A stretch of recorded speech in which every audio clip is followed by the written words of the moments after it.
Halo sobat Koko, jumpa lagi ya di channel aku. Di kesempatan kali ini aku mau berbagi tutorial cara membuat kolase siput dari biji-bijian.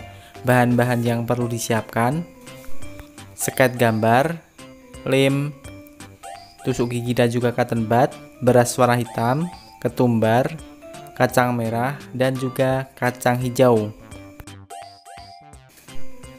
Cara membuatnya, kita oles lem pada gambar. Selanjutnya kita tempel satu persatu biji-bijian hingga rata.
Oke sobat Koko, selamat mencoba ya dan semoga bermanfaat. Jangan lupa subscribe, like, komen, dan share.